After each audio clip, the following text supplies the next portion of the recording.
नमस्कार, जनप्रवास सुपरफास्ट में आपका स्वागत है। मैं हूं हेमेंद्र सिंह। एक नजर डालते हैं आज की सुर्खियों पर। पीएम मोदी आज राष्ट्रीय शिक्षा नीति 2020 के तहत 21वीं सदी में स्कूली शिक्षा सम्मेलन को संबोधित कर रहे हैं। पीएमओ ने कहा है कि शिक्षा मंत्रालय 2 दिवसीय सम्मेलन का आयोजन कर रहा है, जो गुरुवार से शिक्षा पर्व के रूप में शुरू हुआ है। सरकार ने कहा है कि एनईपी 2020 21वीं सदी की पहली शिक्षा नीति है, जिसे 1968 के बाद घोषित किया गया। पीएम मोदी 13 सितंबर को पेट्रोलियम और प्राकृतिक गैस की बिहार से जुड़ी 901 करोड़ रुपए की योजनाओं का शुभारंभ करेंगे। इसी दिन पीएम मोदी 136 करोड़ की लागत से पूर्वी चंपारण के सुगौली में न्यू एलपीजी प्लांट का भी शुभारंभ करेंगे। उद्घाटन समारोह को प्रधानमंत्री के साथ सीएम नीतीश और पेट्रोलियम मंत्री धर्मेंद्र प्रधान भी संबोधित करेंगे।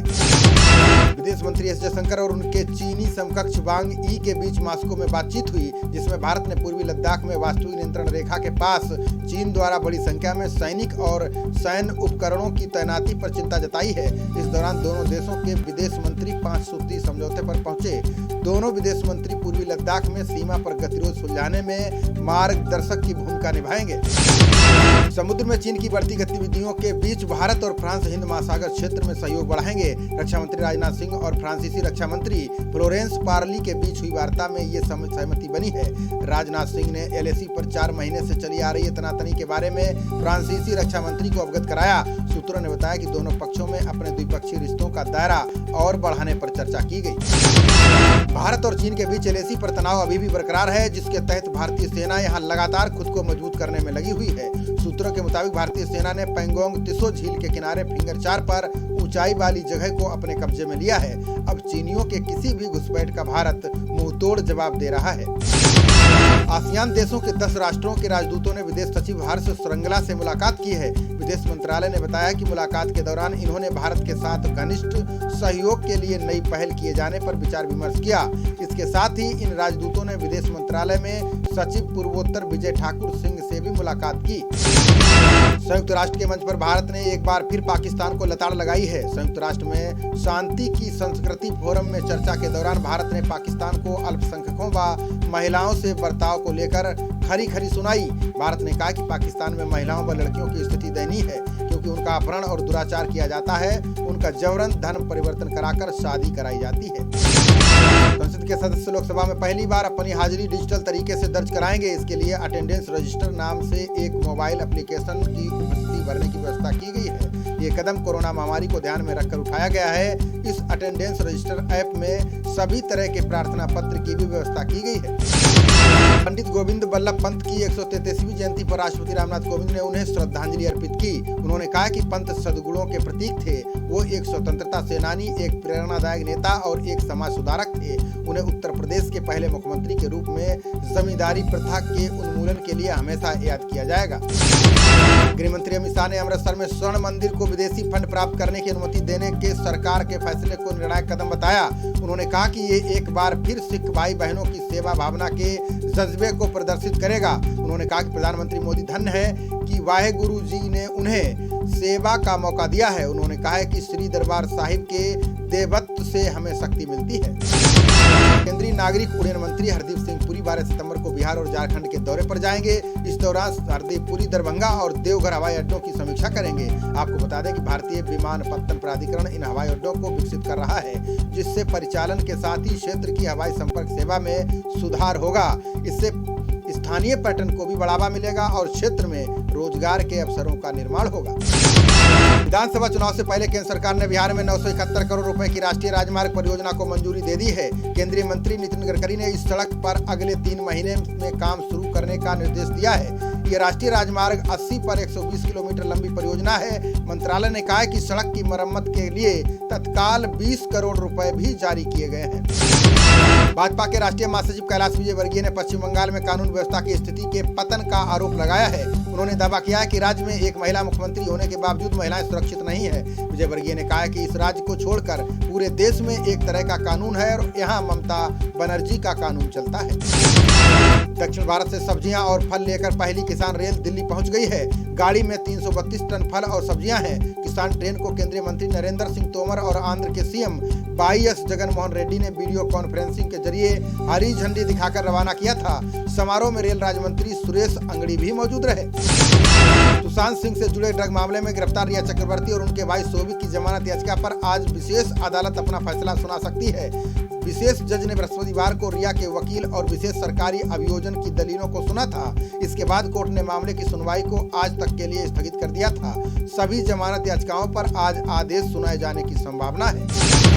भाजपा अध्यक्ष जेपी नड्डा और पूर्व सीएम देवेंद्र फडणवीस आज बिहार के दौरे पर हैं। सूत्रों ने बताया कि एनडीए के बीच सीटों की संख्या पर आपसी सहमति बन सकती है। भाजपा अध्यक्ष जदयू के राष्ट्रीय अध्यक्ष नीतीश कुमार से भी मुलाकात करेंगे। बिहार के चुनाव प्रभारी देवेंद्र फडणवीस आज पटना में भाजपा के मीडिया सेंटर का उद्घाटन व अन्य कार्यक्रम करेंगे। 13 सितंबर को आयोजित होने वाली नीट और अन्य परीक्षाओं के लिए केंद्रीय स्वास्थ्य मंत्रालय ने संशोधित एसओपी जारी की है, जिसमें छात्रों को परीक्षा केंद्र में मोबाइल, बैग और किताब लाने पर रोक लगा दी गई है। बताया जा रहा है कि कोविड-19 संक्रमण से बचाव के चलते ये कदम उठाया गया है। बता दें कि एनटीए ने परीक्षा केंद्रों की संख्या बढ़ा दी है। अब 3863 केंद्रों पर परीक्षा आयोजित होगी। शिवसेना ने अपने मुखपत्र सामना में बीजेपी और कंगना पर निशाना साधा है। सामना में कहा गया है कि बिहार में चुनावों को देखते हुए बीजेपी कंगना रनौत का इस्तेमाल कर रही है। चुनाव में राजपूतों का वोट पाने के लिए बीजेपी ये सब कुछ कर रही है। सामना में कहा गया है कि कंगना रनौत को नई अफीम का नशा है। उनका ऑफिस गैर कानूनी है, इसलिए उसे बीएमसी ने तोड़ा है। शिवसेना का ऑफिस से लेना देना नहीं है। भारत में कोरोना संक्रमण के मामले तेजी से बढ़ रहे हैं। देश में पिछले 24 घंटे में संक्रमण के 96,551 नए मामले सामने आए हैं। वहीं 1209 लोगों की मौत हो चुकी है। स्वास्थ्य मंत्रालय के ताजा आंकड़ों के अनुसार देश में अब कुल कोरोना संक्रमितों की संख्या 45,62,415 हो गई है। इसमें से 76,271 लोगों की जान जा चुकी है। दुनिया भर में अभी तक कोरोना के 2,83,22,000 से ज्यादा लोग संक्रमित हो चुके हैं, जबकि 9,13,900 लोगों की कोरोना से जान जा चुकी है। अच्छी बात यह है कि 2,03,38,000 से ज्यादा लोग ठीक भी हो चुके हैं। दुनिया में अमेरिका के बाद भारत दूसरे नंबर पर है, लेकिन अमेरिका से कई गुना कोरोना मामले भारत में मिल रहे हैं। आईसीएमआर ने कुछ दिन पहले नेशनल सीरोलॉजिकल सर्वे कराया था, जिसके नतीजे सामने आ गए हैं। सर्वे के अनुसार मई की शुरुआत तक 64 लाख लोगों के वायरस के संपर्क में आने की बात सामने आई है। सर्वे के अनुसार जिन जगहों पर संक्रमण के मामले नहीं आए थे, वहां टेस्टिंग की व्यवस्था नहीं की गई थी। यूपी में लगातार बढ़ती अपराध की घटनाओं के बीच योगी सरकार ने बड़ा फैसला लिया है, जिसके तहत 8 जिलों के कप्तान सहित 13 आईपीएस अधिकारियों के ट्रांसफर कर दिए गए हैं। इनमें हरदोई, कानपुर देहात, रायबरेली, हमीरपुर, उन्नाव, सिद्धार्थनगर, लखीमपुर खीरी, कुशीनगर समेत 8 जिलों के पुलिस कप्तान शामिल हैं। चारा घोटाले मामले में सजा काट रहे लालू प्रसाद यादव की जमानत याचिका पर आज झारखंड हाईकोर्ट में सुनवाई होगी। अरबों रुपए के चारा घोटाले के 3 मामलों में लालू की ओर से सीबीआई के फैसले को चुनौती दी गई है। साथ ही लालू की तरफ से सजा आदि अधूरी होने पर जमानत देने का आग्रह किया गया है। राहुल गांधी ने भारत और चीन सीमा विवाद पर मोदी सरकार से सवाल किया है। उन्होंने पूछा है कि चीन ने जो हमारी जमीन ले ली है, उसे दोबारा हासिल करने के लिए सरकार के पास कोई योजना है, या फिर चीन द्वारा कब्जा की गई जमीन को केंद्र सरकार एक्ट ऑफ गॉड बताएगी। बता दें कि वित्त मंत्री निर्मला सीतारमण आर्थिक मंदी को कोरोना की प्राकृतिक आपदा बताया था। सुशांत केस के बाद कंगना रनौत पर टीवी चैनल के कवरेज को लेकर बॉम्बे हाईकोर्ट ने तल्ख टिप्पणी की है। बॉम्बे हाईकोर्ट के चीफ जस्टिस दीपांकर दत्ता और जस्टिस जीएस कुलकर्णी की पीठ ने कहा है कि उन्हें ये जानकर हैरानी हुई है कि इलेक्ट्रॉनिक मीडिया पर सरकार का कोई नियंत्रण नहीं है, जबकि सरकार का नियमन होना चाहिए। Union bank of India, UCO bank of Indian overseas bank ने अपने ग्राहकों को राहत दी है। यूनियन बैंक ऑफ इंडिया ने लोन ब्याज दरों में 0.05% छूट देने का ऐलान किया है। इन दरों का आज से लोन लेने वाले लोगों को लाभ मिलेगा। हालांकि बैंकों ने इस छूट में सिर्फ 1 लाख तक का ही लोन देने का फैसला किया है। महाराष्ट्र में कंगना रनौत के मुंबई दफ्तर को तोड़ने की कार्रवाई के बाद प्रियंका गांधी के बंगले की चर्चा तेज हो गई है। प्रियंका गांधी का शिमला में निजी बंगला है। इसमें शिमला नगर निगम टीम जांच करने जा सकती है। ऐसी अटकलें लगाई जा रही हैं। वहीं मीडिया के सवाल पर सीएम जयराम ने जांच और तोड़फोड़ से इनकार कर दिया। छत्तीसगढ़ में नक्सल प्रभावित दंतेवाड़ा जिले में एक इनामी नक्सली ने हथियार डाल दिए हैं। उसने सीआरपीएफ के सामने आत्मसमर्पण किया है। सुरक्षा बलों ने बताया कि जिले में चल रहे घर वापसी अभियान से प्रभावित होकर कमांडर कोसा कवासी ने हथियार डाले हैं। उस पर 1 लाख रुपए का इनाम घोषित किया गया था। जयपुर स्मार्ट सिटी के बोर्ड की बैठक में कई कार्यों को मंजूरी दी गई है। ये मीटिंग सचिव भवानी सिंह की अध्यक्षता में हुई है। सचिव ने बताया कि जयपुर के शहरी यातायात के लिए JCTCL के जरिए 130 नए बसें खरीदने पर फैसला हुआ है। इन्हें जल्द खरीदकर पिंक सिटी वासियों के लिए संचालित किया जाएगा। प्रख्यात सांख्यिकीविद और गणितज्ञ CR राव ने 100 पसंद पूरे कर लिए हैं। विज्ञान और प्रौद्योगिकी विभाग ने राव को सम्मानित किया है। इस मौके पर शीर्ष वैज्ञानिक गणितज्ञ और सांख्यिकीविदों ने भाग लिया। डीएसटी सचिव आशुतोष शर्मा ने बताया कि राव सांख्यिकी संस्थान के निर्माणकर्ता हैं और उनका इसमें अतुलनीय कार्य है। अजमेर के महर्षि दयानंद सरस्वती विश्वविद्यालय के कुलपति को निलंबित कर दिया गया है। राजस्थान के राज्यपाल और कुलाधिपति कल्याण मिश्र ने गहलोत सरकार के परामर्श पर डॉक्टर आरपी सिंह पर निलंबन की कार्रवाई की है। दरअसल राजस्थान निरोधक ब्यूरो ने 10 सितंबर को भ्रष्टाचार के आरोपों में कुलपति को गिरफ्तार किया था। महाराष्ट्र सीआईडी ने करोड़ों रुपए के चिट फंड घोटाले में 2 लोगों को गिरफ्तार किया है। ये दोनों जीवन फूड्स प्राइवेट लिमिटेड के निदेशक बताए जा रहे हैं। सीआईडी के एक वरिष्ठ अधिकारी ने बताया कि 2 फरार निदेशक ऋषिकेश कनासे और सुप्रिया कनासे की गिरफ्तारी की गई है। दोनों ने निवेशकों को ऊंचा लाभ देने का वादा करके धोखा दिया था। एलएसी पर तनाव के बीच पाकिस्तानी सेना ने एक बार फिर सीज फायर का उल्लंघन किया है। पाकिस्तानी सेना ने जम्मू कश्मीर के पुंछ जिले के मनकोटे सेक्टर में मोर्टार दागे और छोटे हथियारों से फायरिंग की। पाकिस्तान की इस हिमाकत का भारतीय सेना ने मुंहतोड़ जवाब दिया है। सीज फायर के दौरान अभी तक किसी के हताहत होने की खबर नहीं है।